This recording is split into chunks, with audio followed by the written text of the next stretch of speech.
Estamos nos aproximando do fim de uma longa jornada.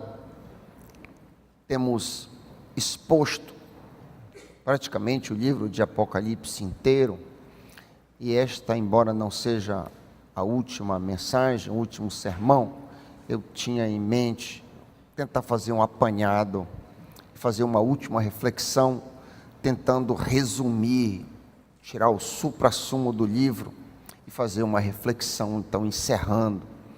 Mas nós vamos cobrir até o último versículo hoje, Apocalipse 22, do 14 até o final, 14 ao 21. Quantos trouxeram o texto santo nesta noite? Ótimo. É impossível, praticamente impossível, acompanhar uma exposição bíblica sem o texto diante de você, já que o que eu vou fazer basicamente é caminhar versículo por versículo, como temos feito todas as noites, quando expomos a Bíblia Sagrada. Apocalipse 22, 14 em diante. Bem-aventurados aqueles que lavam as suas vestiduras no sangue do Cordeiro, para que lhes assista o direito à árvore da vida, e entrem na cidade pelas portas. Fora ficam os cães, os feiticeiros, os impuros, os assassinos, os idólatras, e todo aquele que ama e pratica a mentira. Eu, Jesus, enviei o meu anjo para vos testificar essas coisas às igrejas. Eu sou a raiz e a geração de Davi, a brilhante estrela da manhã. O Espírito e a noiva dizem: vem. Aquele que ouve, diga: vem. Aquele que tem sede, venha. E quem quiser, receba de graça a água da vida. Eu, a todo aquele que ouve as palavras da profecia deste livro, testifico: se alguém lhes fizer qualquer acréscimo ao livro, Deus lhes acrescentará os flagelos ou as pragas escritas neste livro. E se alguém tirar qualquer coisa das palavras do livro desta profecia, Deus tirará a sua parte na árvore da vida, da cidade santa e das coisas que se acham escritas neste livro. Aquele que dá testemunho dessas coisas diz: certamente venho sem demora. Amém. Vem, Senhor Jesus. A graça do Senhor Jesus seja com todos. Amém. Que texto lindo. Eu gosto muito desta oração final, Maranata, ora vem, Senhor Jesus. O texto que lemos inicia com uma bem-aventurança, uma receita para a felicidade. Felizes ou bem-aventurados os que lavam as suas vestes. Se você tem uma Almeida corrigida, se você leu uma Almeida corrigida, você vai notar que a tradução está bem diferente. Lá diz: felizes os que guardam os seus mandamentos. Tanto diferente aí uma tradução da outra, mas não há incoerência, porque todos aqueles que lavam as suas vestes estão buscando santidade, e quem guarda os mandamentos está também buscando santidade. Então o fim, o objetivo é o mesmo. Esses que buscam santidade, o que anelam por santidade, o que desejam santidade, tem direito à árvore da vida, como nós lemos no versículo 14. Esta árvore da vida aparece no início da criação, em Gênesis 3, 22. Gênesis 3, 22, a menção desta árvore da vida, ela aparece no começo e no fim de todas as coisas. Gênesis 3, 22, então disse o Senhor Deus: agora o homem se tornou como um de nós, conhecendo o bem e o mal. Não se deve, pois, permitir que o homem também tome do fruto da árvore da vida e coma e viva para sempre. O objetivo da árvore, então, era fazer com que o homem, é um símbolo, obviamente, uma metáfora, que faria com que o homem vivesse eternamente. É bom notar que vida eterna, de acordo com a Escritura, a vida de Deus não é simplesmente vida sem fim. Porque quem vai estar no inferno vai ter vida eterna também, vai sofrer eternamente, e não tem a vida eterna aqui referida. Ué, pastor Raik, e o que é então a vida eterna que a Bíblia se refere aqui em Apocalipse? Aquele que tem direito à árvore da vida é participar na santidade de Deus. Isso é vida eterna, de acordo com as Escrituras. Fora desta vida eterna, versículo 15, ficam os cães, como está escrito aí na tua Bíblia, os que praticam feitiçaria, os que cometem imoralidades sexuais, os assassinos, os idólatras e todos os que amam e praticam a mentira. Fora do quê?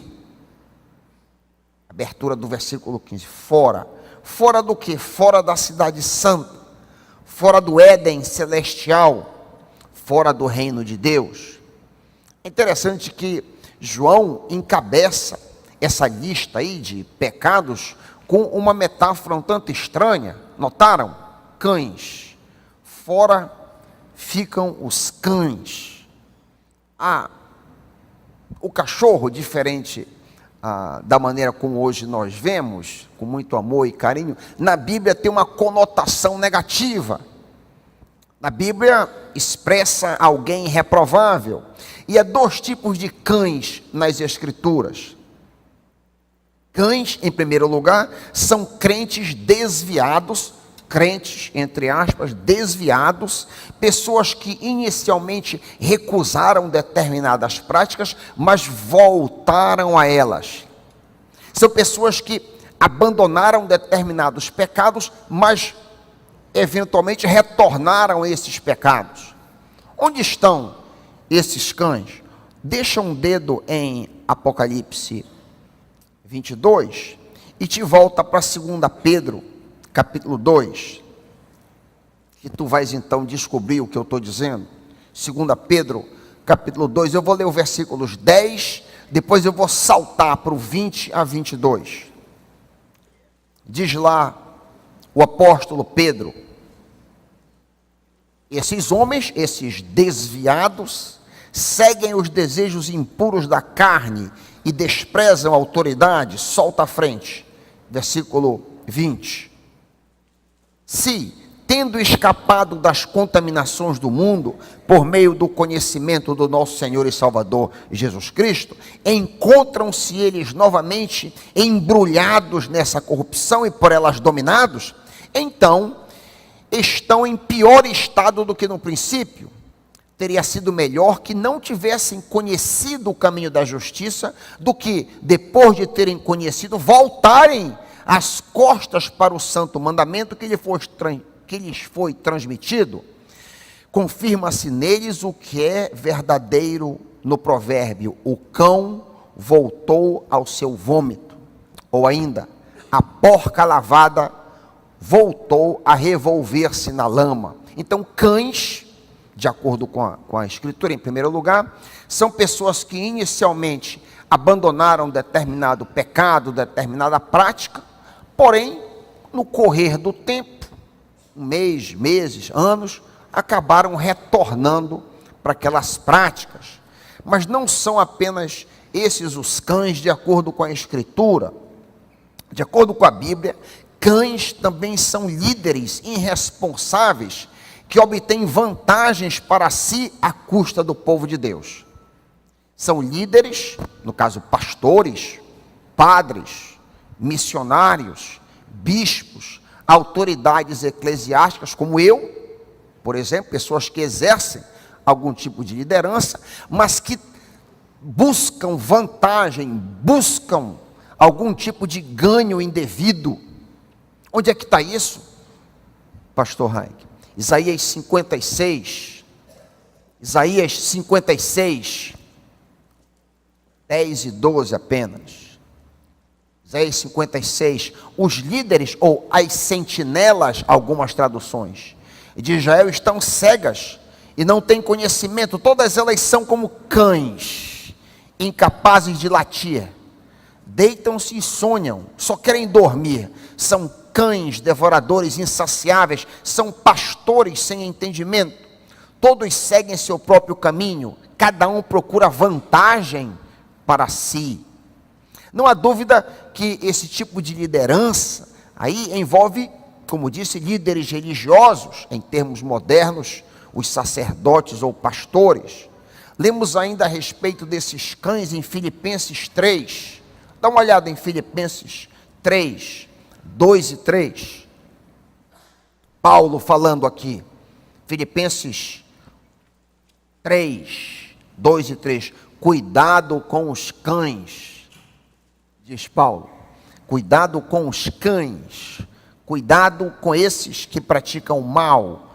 Cuidado com a falsa circuncisão. Porque nós, Paulo dizendo, é que somos a circuncisão. Nós que tememos, nós que adoramos pelo Espírito, que nos gloriamos em Cristo e não temos confiança em nós mesmos. Não temos confiança na carne. Então, os cães aí que João apresenta são líderes falsos e são também crentes que acabaram desviados do caminho e retornando a práticas. Eu conheço crentes que hoje vivem vida mais imoral do que viviam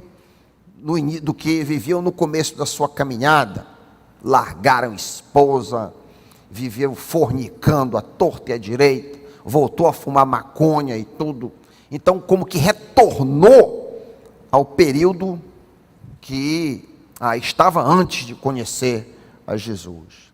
Mas esses não são os únicos aqui que João apresenta. De fora da cidade estão os que praticam feitiçaria. Versículo 15. Fora da cidade estão os que praticam feitiçaria, ou seja, os que se envolvem com ocultismo. Fora do reino de Deus estão todas as pessoas que se envolvem com qualquer tipo de ocultismo. Por exemplo, pastor Raik, interessante que nós falamos sobre isso quarta-feira passada, se minha memória não me trai.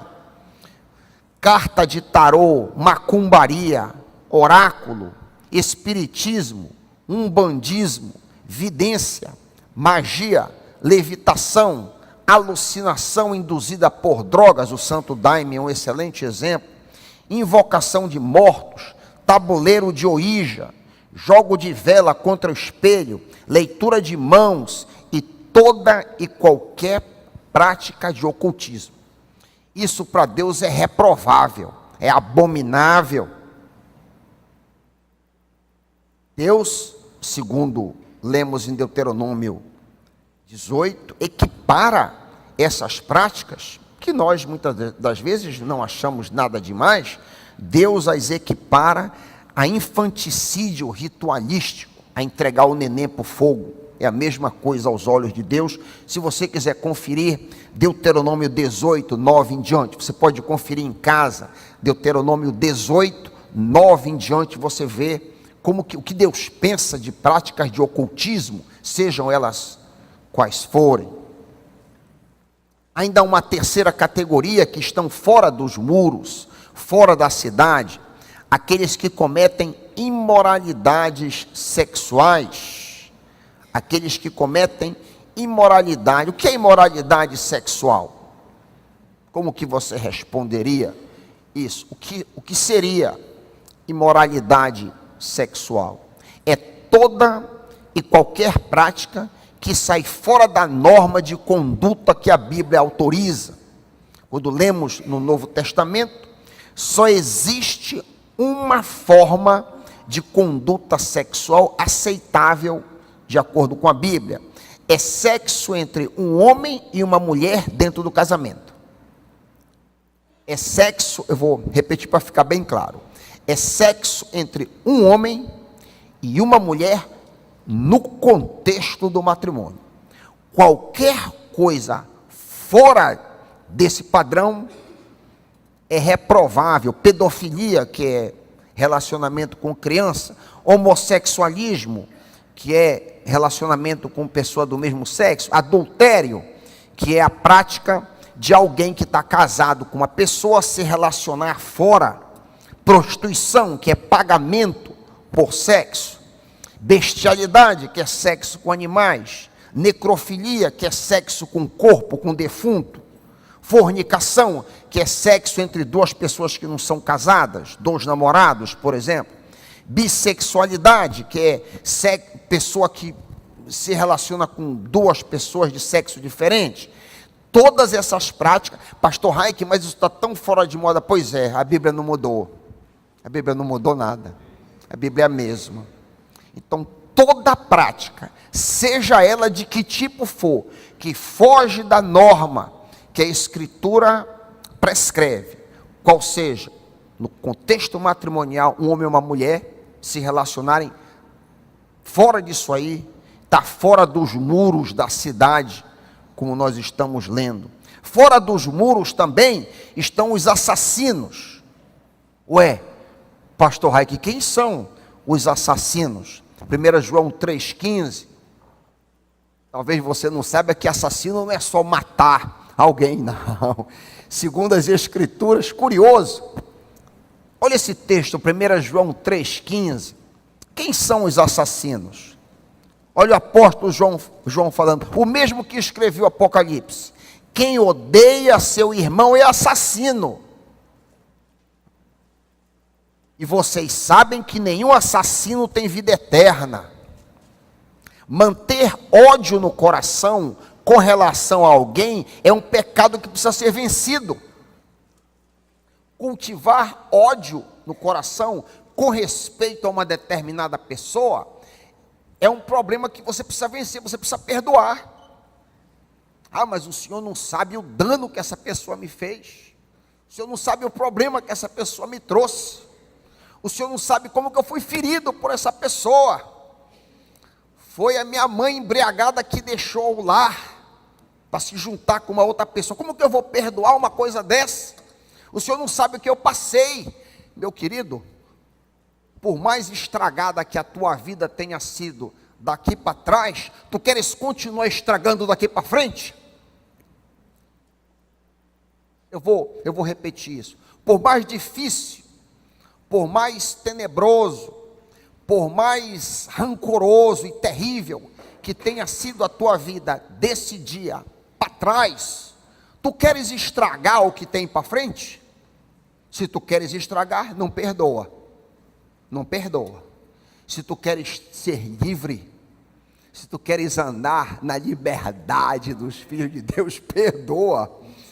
Perdoa para o teu próprio benefício, para o teu próprio bem, independente do que quer que tenha acontecido. Eu não estou tirando a tua razão.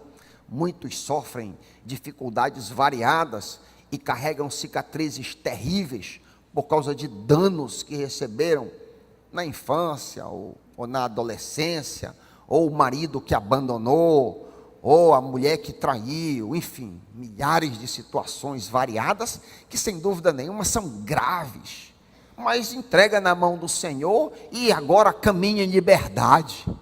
Olha para frente, porque quem não perdoa, de acordo com a Bíblia, é assassino. E o que é pior, quem não perdoa não será perdoado no juízo. Isso aqui é para o teu próprio interesse. Isso aqui é para o teu próprio interesse. Se você não perdoar, quando você estiver diante de Deus, Deus vai trazer os seus pecados do passado tudo e colocar na sua cabeça.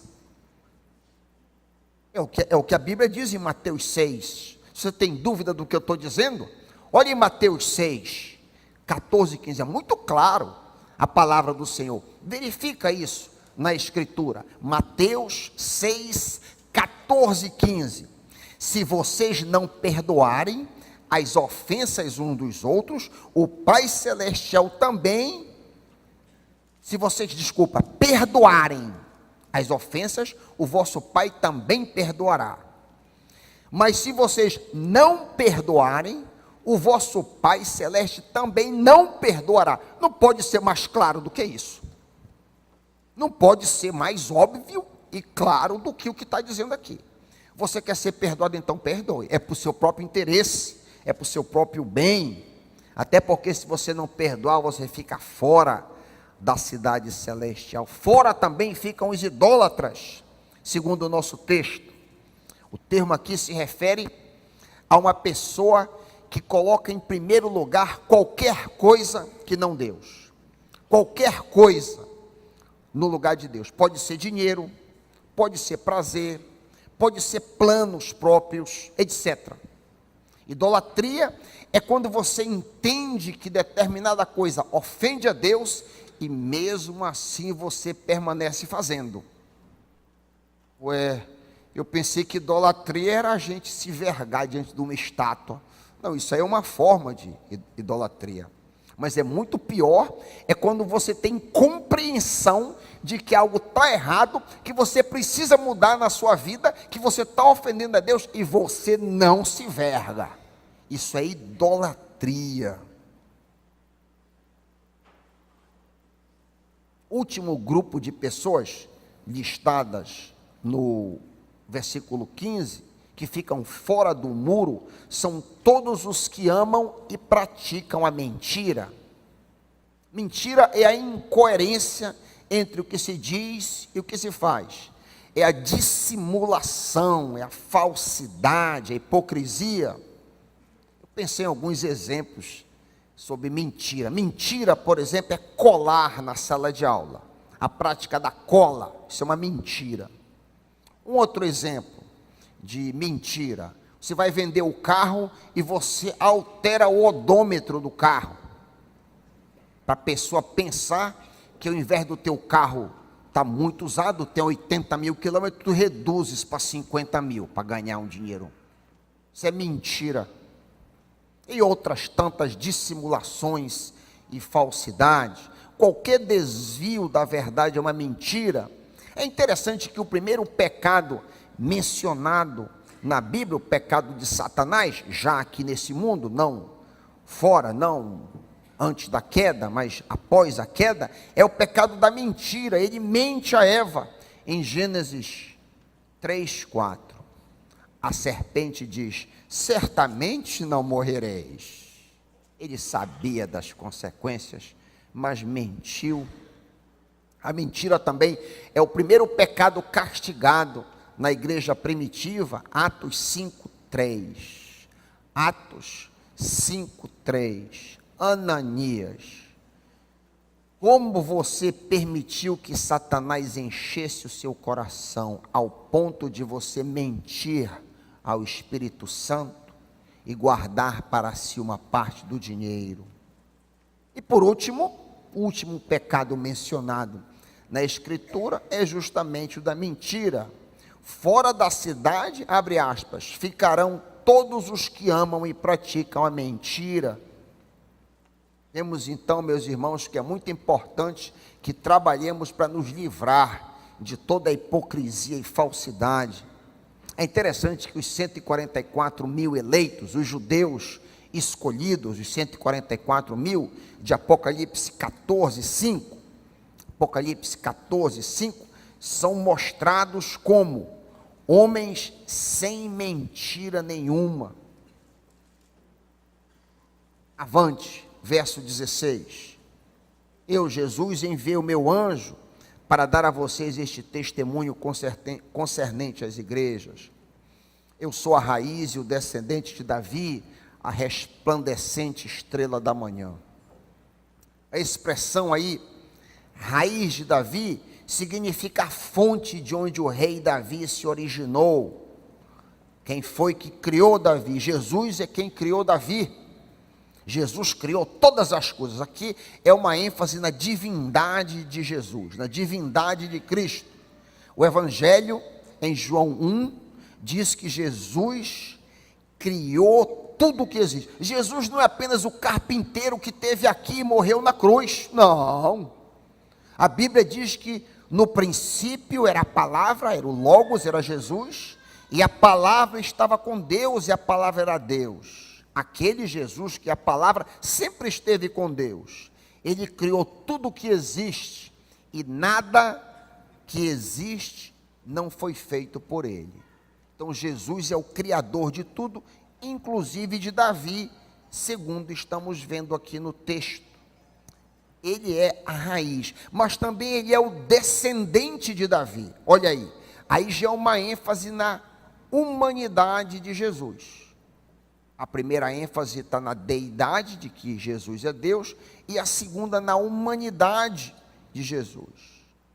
Lemos em Atos 13, 22 a 23, Paulo discursando, ele diz o seguinte, falando sobre Deus rejeitar Saul, levantou-lhes Davi como rei, sobre quem testemunhou, diz Deus, encontrei Davi, filho de Jessé, homem segundo o meu coração, ele fará tudo o que for da minha vontade.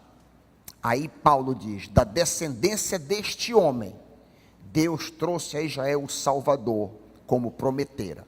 Então, fisicamente, Jesus descende de Davi.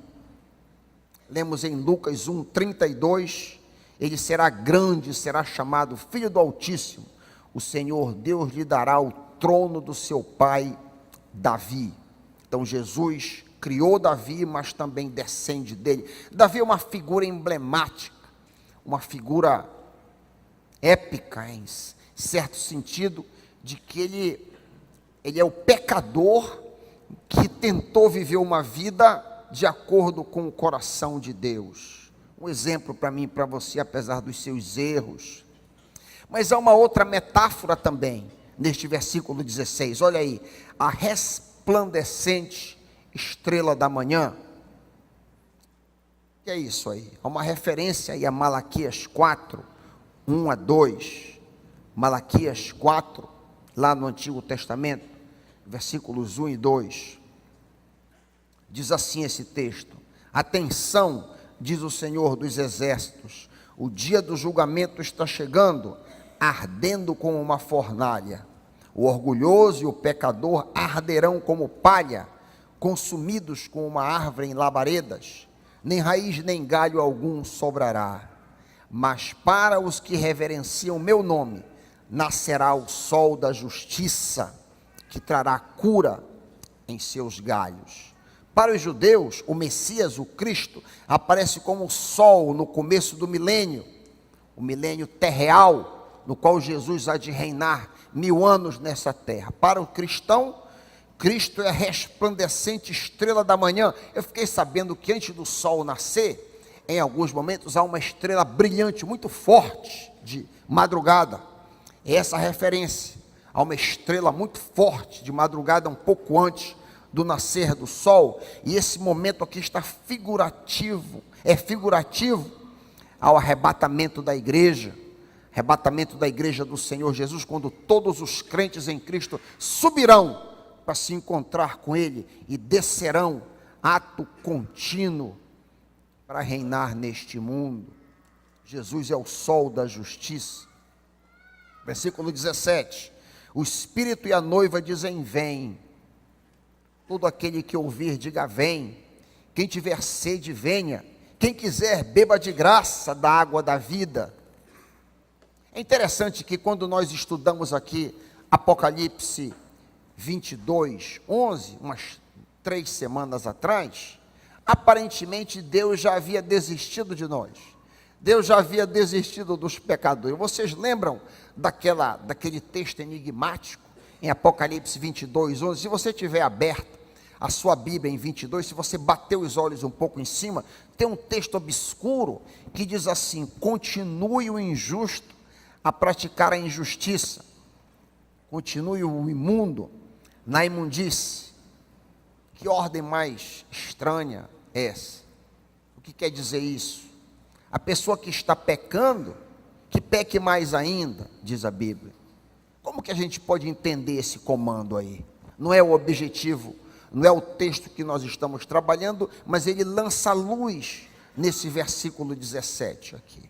O que ele está dizendo no versículo 11 é que se você acabou de ler todo esse livro, você leu de Gênesis a Apocalipse, e você continua na prática do pecado, você deseja continuar nessas práticas, então afunde-se mais.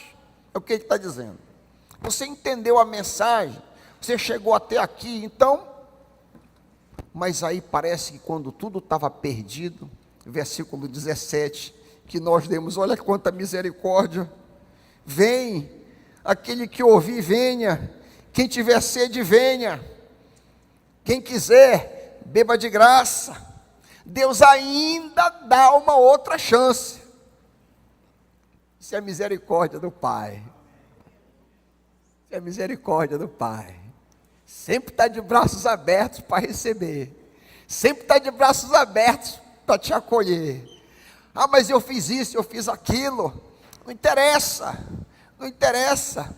Depois de chamar ao arrependimento, durante todas as páginas das Escrituras, e aparentemente desistir de nós, e dizer, já que não tem jeito, então se afunda no pecado. Ainda no último versículo atrás, ele diz, se tem sede ainda vem, pode vir. Oh aleluia, oh aleluia, que Deus maravilhoso, que Deus gracioso, que Deus misericordioso. Está com sede, vem. Quer beber, venha de graça, eu ofereço perdão. Oh querido, Deus ainda concede uma última chamada, Deus ainda dá uma derradeira oportunidade, Deus ainda faz um último apelo, Deus ainda concede uma última oportunidade ao pecador. Você está com sede, venha. Você quer, beba. Você que me ouve, você que está aqui hoje à noite, você que veio, você que está me ouvindo pela internet, você que está prestando atenção nessas palavras, até quando você permanecerá no seu pecado? O teu pecado te alcançará, querido. Desiste dele, te arrepende e te volta para Cristo. Vem agora mesmo para Cristo. Te arrepende da tua vida dupla. Arrependa-se do pecado que você acalenta no coração, aquele pecado que você ama e que você não quer desistir dele. Beba de graça a água da vida. É o chamado final em Apocalipse 18 e 19.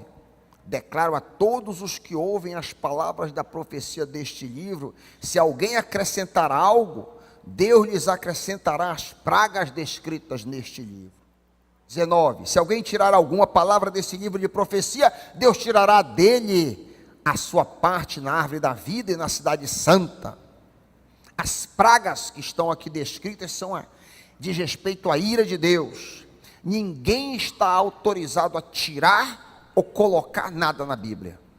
Ninguém tem autorização para mudar a palavra do Senhor. Ninguém está autorizado a trabalhar o conteúdo das Escrituras. É interessante que o primeiro erro que Eva cometeu foi adicionar e subtrair da palavra do Senhor. Você sabia disso? O primeiro erro que Eva cometeu foi adicionar e também subtrair da palavra do Senhor. Diz em Gênesis 2:17, o Senhor havia falado a Adão: não coma da árvore do conhecimento do bem e do mal, porque no dia em que dela comer, certamente morrerás. Gênesis 2:17. Óbvio, Adão deve ter comunicado de forma precisa a palavra de Deus à sua esposa. Contudo, quando a serpente perguntou a Eva o que Deus havia dito, Gênesis 3:1, Eva adicionou e subtraiu a palavra do Senhor. Ué, como assim? Olha aí na tua Bíblia. Em primeiro lugar, ela adicionou. Ela disse em Gênesis 3:3, quando a serpente perguntou, ela disse: Deus disse, não comam do fruto da árvore que está no meio do jardim, nem toquem nela, para que não morrais. O Senhor não havia falado nada sobre tocar na árvore. O Senhor Deus, quando deu a ordem, não falou nada sobre tocar na árvore. Ela fez uma adição aqui às palavras do Senhor. Em segundo lugar, Eva também subtrai. Ela tira um pouco da força da palavra do Senhor. Ela subtraiu fazendo o comando mais fraco, dizendo, para que não morrais, ao invés de dizer, certamente morrereis, que foi a palavra do Senhor. ela possibilitou para que não morrasse, pode ser que a gente morra ou não. Ela aliviou, ela subtraiu da palavra que foi dada no jardim. Vemos aqui que o pecado começa através da adição e ou subtração da palavra de Deus. Todas as vezes que tratamos a palavra de Deus, no caso a Bíblia Santa, todas as vezes que tratamos a Bíblia de forma casual, desrespeitosa ou duvidosa, fatalmente incorremos em erro e pecado. Muito cuidado com professores e mestres que tiram ou colocam coisa na palavra de Deus. Todas as vezes que você ouvir alguém tratando com desdém, descaso ou duvidando desse livro, cuidado. Cuidado. Independente dos títulos que ele talvez possa ter, independente de quão educado, independente de quão erudito ele possa ter, muito cuidado. Eu ouvi barbares de pseudo-intelectuais. O intelectual verdadeiro é aquele que teme ao Senhor. O homem sábio, a mulher sábia, é aquela que teme ao Senhor, e não aquele que encheu a cabeça de lixo, colocando em dúvida a palavra do Senhor. Olha o que Eva fez, olha a consequência. 20. Aquele que dá testemunho dessas coisas diz: sim, venho em breve, amém, Maranata, vem Senhor. Última oração, terminando o livro, última oração. A última oração da Bíblia, uma oração que demonstra claramente se Jesus é ou não é o nosso Deus. Esta oração mostra claramente se somos ou se não somos idólatras. Como assim? O que isso tem a ver com idolatria? Como assim? Ninguém pode orar de todo o seu coração, de toda a sua alma, vem Senhor Jesus, se ele ainda está dizendo, não, mas casar é mais importante do que desejar a vinda do Senhor. Eu quero ter um filho antes do Senhor Jesus voltar. Eu quero construir uma casa antes do Senhor Jesus voltar. Qualquer coisa que vai impedir de você dizer de todo o seu coração, vem Senhor Jesus, qualquer coisa que for, qualquer pessoa, qualquer sonho, qualquer plano, qualquer desejo, qualquer coisa de qualquer natureza, que faça você hesitar, e você diz, não sei se eu posso dizer, vem Senhor Jesus agora, eu ainda tenho isso ou aquilo em mente, então você lamentavelmente não é um adorador do Senhor Jesus. Jesus pode ser importante na sua vida, Jesus pode ser o seu salvador de alguma forma, mas existe algum ídolo aí que está ocupando o primeiro lugar e não é Jesus. Eu espero que eu tenha sido bem claro no que eu estou tentando dizer para você. Nós não vamos, se eu hesito em dizer Maranata, vem Jesus, vem agora. Se eu hesito, eu sou um idólatra. E por último, 21, talvez para o vosso alívio, né? A graça do Senhor Jesus seja com todos. Amém. Como é maravilhoso observar, e eu concluo, como é maravilhoso notar a maneira como a nova aliança termina, como que o Novo Testamento acaba. Vocês lembram de que maneira o Antigo Testamento acabava? Ou acabou? A última palavra na Antiga Aliança é maldição. Você sabia disso? O último termo do Antigo Testamento, do Antigo Pacto, é maldição. Está aí. Onde está isso, pastor Raik? Malaquias 4:6. Malaquias 4:6, o último versículo do Velho Testamento. Lá a gente lê as palavras do Senhor: eu virei e castigarei a terra com maldição. No Novo Testamento, a gente inicia com o nascimento de Jesus, cuja vida, morte e ressurreição tem por objetivo nos salvar do pecado, quebrando toda maldição, quebrando qualquer maldição. O sangue de Cristo rompe qualquer maldição na vida de quem quer que seja. A graça, o Novo Testamento te chama para que você se arrependa dos seus pecados.